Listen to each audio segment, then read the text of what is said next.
Komdu nú sæl. Við erum að fara af stað með eitthvað gott efni í dag sem að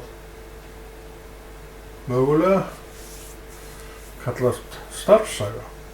Ekki svo að skilja að ég hef nokkuð tímann unnið við það svona gegn launum, en unnið við þetta auðvitað, gerir enn.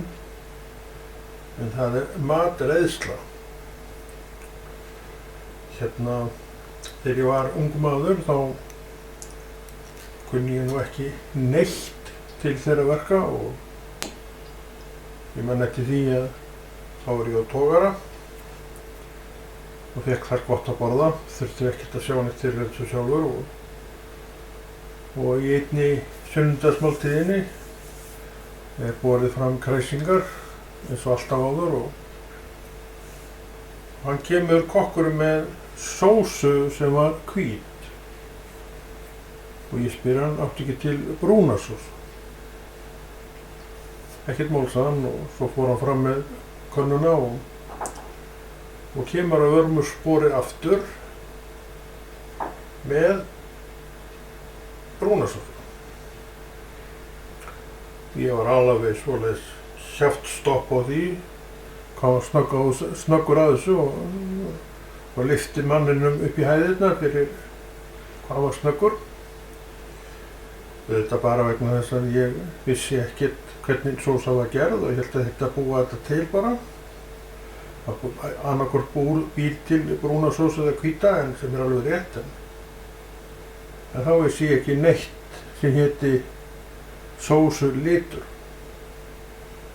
Og það útskýrði hraða mannsins að hann skellti henni út í stygg, tók augnablik og svo bara pískaði það saman og færi mér svo sósun og ég var alveg bara í skýjunum. Ég var svo glaður með það, ég var svo vissi ekkert hvernig hann gerði þetta, bara alveg dáðist að manninu kom á hljótur. En ég veit núna hvernig þetta er gert. Þannig er það nú líka með þetta allt saman að þegar þú kemur að einhverju nýju, stendur á gati. Þú þarf að læra allt frá grunni. Hvað sem er, hvernig sem þú ert í dag, getur verið besti kokkur í öllum heiminum í dag. En ég lít svo á að þegar þú varst að byrja, þá hafur hún bara hreinlega ekki vita neitt.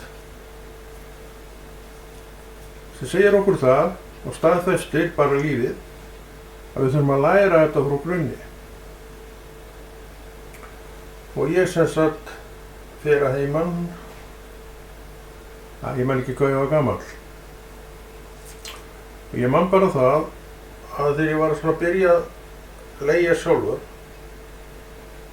þá var mamma gamla alveg í stöðugu sambandi, eða ég við hana.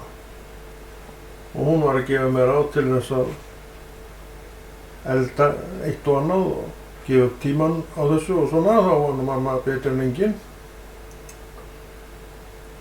Og ég læri af þessu að því í raun og veru þurfti að læra þetta. Það var ekkert annað að ræða. Ef maður ætlaði að sjá sig sjálfur þá var að læra bara að elda. Og mér fannst nú alltaf gaman að elda og finnst það í raun ennþá þannig séð og þetta sé nú einfaldasta móta sem hægt er að hafa það í dag vegna þess að maður býr þannig að ég nenni eiginlega ekkert að vera að hafa mikið fyrir þessu, en ég geta alveg að ég vildi það. Og það var eitt og annað, þetta var alltaf að vaxa. Maður var alltaf að færast meira í fang af því maður var að læra meira og svo var áhugavandi staðar að gera þetta. Og tíma hefði ég vel getað hugsað mér að læra til kokks. Og jafnvel að starfa við kokkaríið líklega til sjós, maður var á sjó á þessum tíma en það varð aldrei neitt að því þó maður hefði þetta getað tekið þessu kokkaríið svona skamlaust þegar maður var komin af stað og búinn að svona ná einhverjum tökum á því eins og bara með aðra menn og allt fólk sem að tekur að sér eitthvað og svona leggur nú svolítið á sig við að læra og ég var einn af þeim. En til að byrja með var maður algjörlega blautur á baku eyrun, maður vissi ekki neitt. Og eins og ég var að tala áðan og þetta er satt að ég, sem sagt, hann kemur hérna með hvítasós og ég baði hann brúna. Svo kemur hann hálfur mínútu seinna með brúnasós og ég alveg bara vá maður, þvílíkur hraði á þessum maður, hann bara fór tröppu ofar í áliti. En svo semst vissi ég hvernig þetta er gert og þá fór hann aftur niður í sömu tröppu.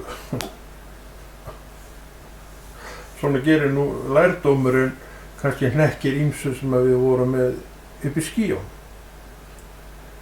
Þetta er allt saman byggt á reynslu, þetta er allt saman byggt á einu öðru sem við þurfum að vita. Eins og vorum að tala líka og þetta vestu jafnirvægi að maður þarf að læra allt, sama hvað það er, sama hversu færið þú ert í dag, að þú þurftir að læra það frá grunni. Ég var til að mynda ágætis netamaður orðinn, en ég man eftir því að þetta vafði svoleiðis þvílíkt fyrir manni þegar maður var að byrja að taka í net, að það var bara, maður var vissum að þessu næði maður nú aldrei. En það er eins með það eins og allt annað, að þú heldur áfram og þú fer að ná árangri, þá líka kemur áhuginn á því að halda áfram. Ef að maður hendur þessu bara frá sér að því maður nær engum árangri, að þá verður aldrei neitt úr því og þetta vita menn. Ég hef nú stundum talað um það að ég var stundum að glamra á hljóðfæri. Ég lagði það frá mig, ég var nú að gulla við þetta í einhver árunda. Ég náði aldrei neinum tökum á því, en ég veit af hverju ég náði engum tökum. Það heiti víst að æfa sig, sem að ég var latastur allar manna við að gera. Þannig að árangurinn náttúrulega var í samræmi við þetta. Nánast engin og engin. Og ég leyfi öðrum í dag að sjá þau mál, kem ekki nálægt í sjálfur. Og að þegar maður nær einhver tökum, þá finnst maður líka verkið leiðinleg. En ef maður nær tökum, þá breytist það yfir það að vera skemmtilegt. Og svo náttúrulega fer eftir því hvað maður leggur mikið á, svo vinnur mikið við þetta, hvort maður þreytist á því, sem er allt annað mál. Þannig að ég held að til að mynda atvinnu tónlistarmenn margir að þeir geti sér oft mjög þreyttir á þessari spilamennsku. Og svo er það líka annað, þó að tónlist sé nú svona ábyggilega ný, svona uppbyndir það að vera ný, hvers getur mann leikinn að fingur fram.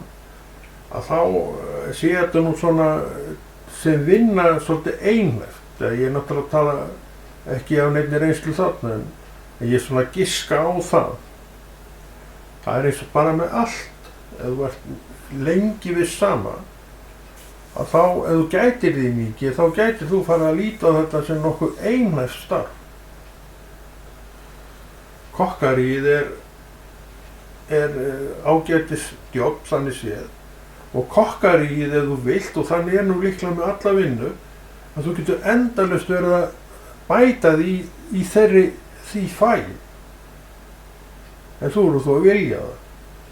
Þú eru þó að vera með einhverja hugmyndir í kollinum til þess að framkvæma eitthvað sem að gerir matargerðina aðeins öðruvísi kannski en síðast. Sumir eru þar að þeir einhverju hluta vegna hafa alltaf náð að halda við áhuganum fyrir því sem þeir eru að gera. Áhuginn er rosalegt afl, hefur pælt í því. Það er alveg gríðarlegt afl sem að öllum er gefið, en misjafnt hvað menn svona eru til í að gera til að viðhalda. Þetta er svo merkilegt þetta líf.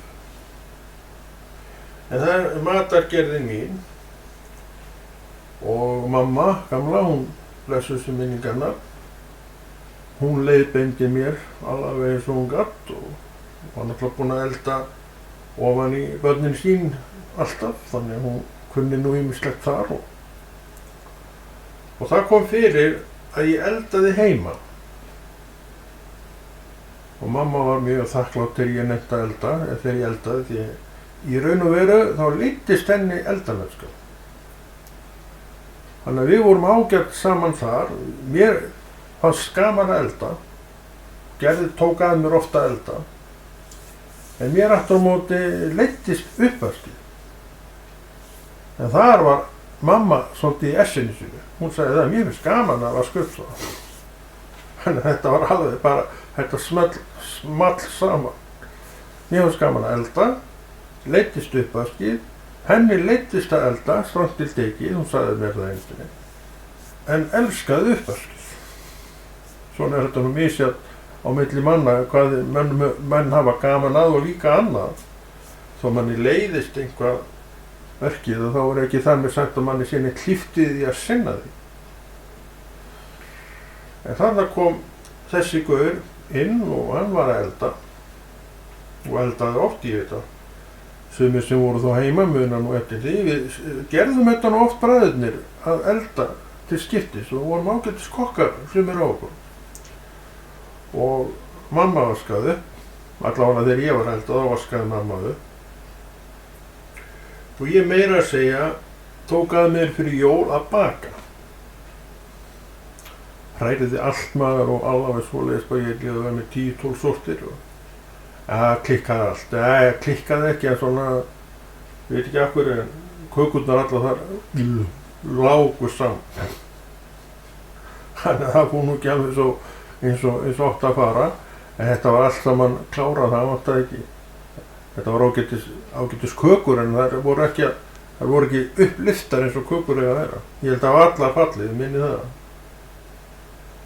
Þannig að það fór nú ekki alveg eins vel og átti að fara. Samt var þetta allt saman etið upp til agna. Ég held ég hef verið með mér svo smá kökur alveg í bunkum, minni það. En þetta var nú bara ein jól. Og þá, af því að ég nettið að gera þetta þá, svo komu önnur jól og þá netti ég sig. Og þá var mamma gamla bara að baka, það var alltaf bakað heima. Mamma var alltaf með, hún náttúrulega í 99% tilvika sá þetta. En svo kom hann ég, einhvern tímann, og gerði allavega fyrir ein jól. Það getur vel verið, ég man ekki alveg hvernig þetta, getur vel verið að systur mínar sem eru svolítið eldri en ég, eða sumar af þeim, og það getur vel verið að þær hafi líka verið að baka bara einar og mamma bara prjónaði inn í stofu eða eitthvað stað. Mamma var mikil handavinnu manneskja og svona í minningunni. Þá sá maður hann aldrei fella niður verk. Þú sást hann aldrei svo í muni nema að gera eitthvað. Svona var þetta þá. Þannig þessu ágæta fólki það þekkti ekki að leiðast. Það ekki að hljóti bara að vera. Og sem sagt að ég þarna að elda, koni sjálf á mig og þekkingin að vaksa á eldamennsku. Og svo var nú komið að þetta hafði nú snúið svolítið við. Og móðir mín, blessunin, átti það til að hringja og spyrja, veitu, hvernig gerir maður svona og hitt. Og þá vissi ég það, þannig ég gat miðlað þekkingu minni yfir til hennar og nú var það ekki hún sem miðlaði til mín þekkingu og það hafði snúist við vegna þess að ég vissi hvernig átti að gera þetta og hafði lesið mig til og þreifað mig áfram með alls konar og gati gefið svar. En þú getur þreifað áfram með alls konar. Sumt lærir á bók en sumt kannski mest þreifaðu þið áfram með þegar kemur að svona matargerð. Og eins og ég var að segja líka á þann að þá gæti ég vel hugsað mér tíma að taka að mér kokki og læra jafnvel til kokks. Það var svo sem ekkert langt að sækja það því að faðir minn, blessaður, Friðfinnur Konráðsson, Kærnistedt Konráðsson, þessu sem minning hans einnig, hann var meira og minna alla sína tíð kokkur. Og meðan hann var til sjós, ég held að hann var reyndar aldrei verið tekið að sinna eina matargerð í landi. Þegar hann hætti til sjós, fann ekki hvað ár það er á 8. áratugnum og kannski á þeim 9. nei líklega 8. áratugnum, þá hættir hann til sjós og hann fyrir að vinna hjá bænum. Var þar eitthvað að stúsast á götunum og ég held að hann ekki verið í neinni eldamennsku þar, ekki svo í muni. en hann var aldrei neitt í eldamennsku sem starf eftir að hann hætti til sjós. Pabbi var alveg fínasti kokkur, góður kokkur og tók oft svona kokkanámskeið þegar var verið að bjóða upp á þau í kokkaskólanum, hérna ekki kokkaskólinn, og þannig hann hélt alveg þekkingunni við og kokkar voru hvattir til þess að fara á þessi námskeið vegna þess að til þess að halda þekkingunni við. Þannig að maður bjargaði sér bara mjög vel og gat eiginlega gert elda hvað sem var, og á þeim dögum eru franskar kartöflur til að mynda ekki til.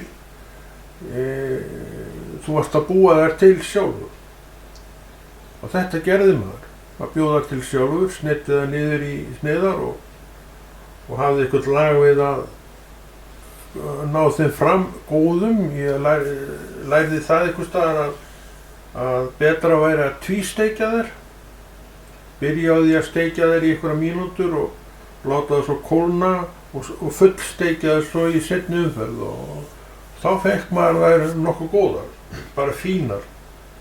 Ég er ekkert að segja þær hafi verið betri en þær sem í dag, en þær voru allavega ekkert verri, því get ég lofað. Þetta sá maður allt sjálfur og þetta var allt saman eitt af því sem var gert bara heima. Og það var þróun í þessu eins og öllu öðru. Ég man eftir því að einhver af okkur keypti svona kartöflu, til að búa til franska kartöflur. Þú settir kartöfluna ofan í eitthvað dílót, ég man ekki veit það var, og svo var sveif og þú tókst hann að þér og þá þrýstist kartöflan fram í þessum strimlum. Þannig að þú þurftir ekki að sneiða þar lengur, og það náttúrulega gerða verkum að þetta var ekki svo mikil vinna að búa til kartöflur en þú varst að steikja þær. Og að þú vildir hafa það góðar og þá tvístektur þær í olíu. Nokkra mínútur til að byrja með og svo fullstektur þær í seinni umferð. Það var kannski gert bara daginn eftir eitthvað svoleiðis. Þá varstu líka komið með mjög góða kartöflur, og þessi uppskrift var fengið í bæjarútgerðinni í Hafnarfirði. Þar var kall, einhver franska kartöflukall. Ég rettaði franskur, hann var nú kallaður franski, ég vil ekki segja nafnið á honum. Þannig hann var oft í Frakklandi og ég veit ekki hvort að franska kartöflu sé upprunna það. Þannig hann var aftur á móti með þessa uppskrift.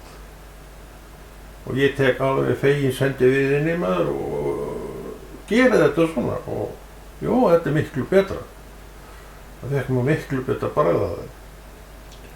Sjáðu að þessu að maður þarf að læra allt. Ég var að tala það áðan, að þegar ég dáðist að kokknum og sjónum, að þegar hann kom með brúnsósuna, þegar hann í fyrstu hann bar fram hvíta. Og ég var hún ekki alveg sáttu við það, til brúnasósu.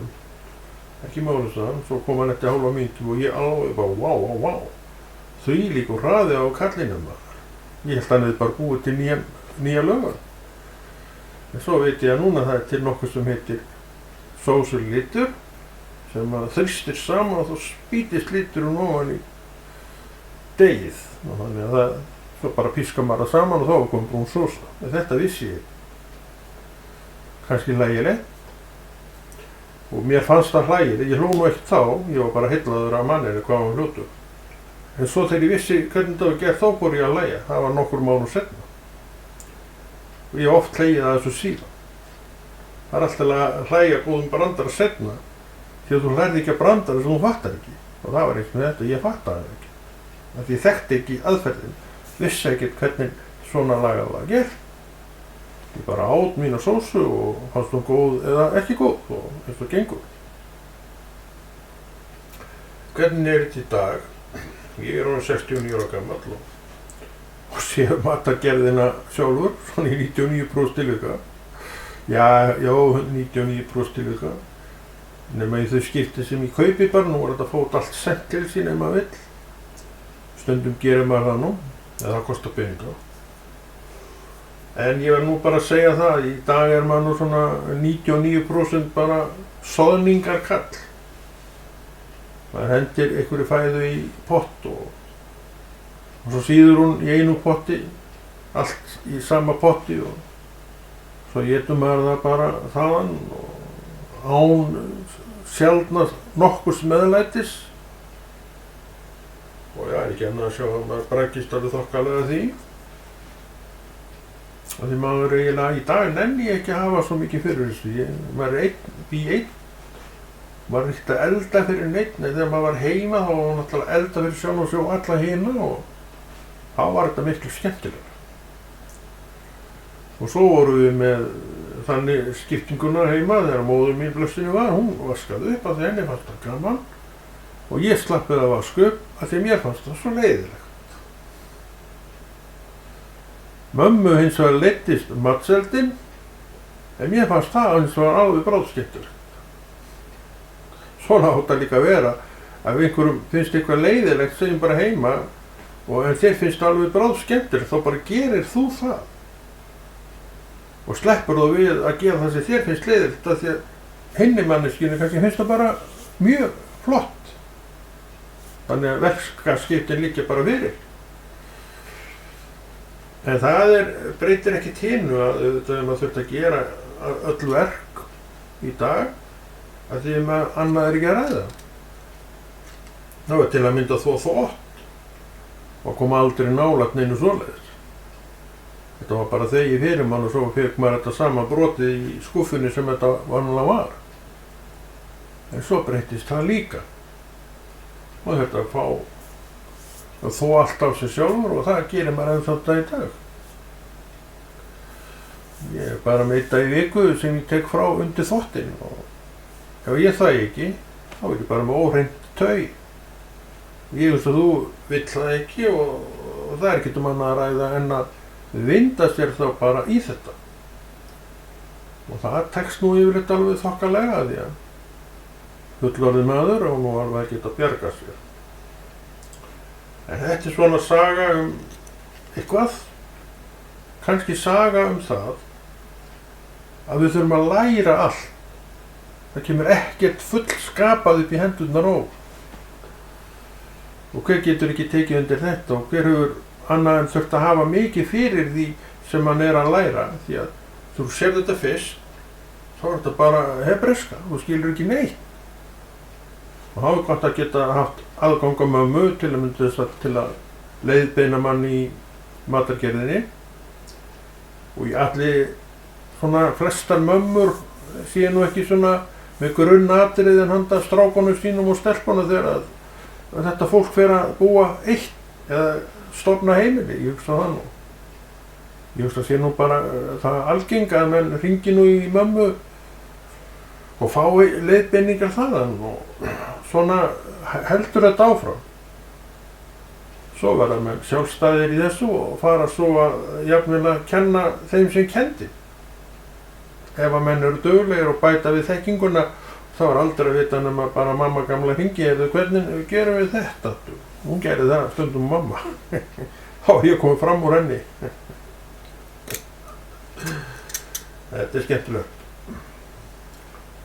En hérna er þetta ekki ágætt kynleik og er þetta ekki eitthvað sem við getum notað í starfsögun, ekki? Segjum það bara.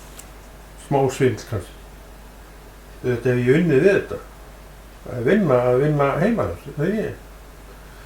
En ég hef aldrei þegið laun við kokkari svo í muni.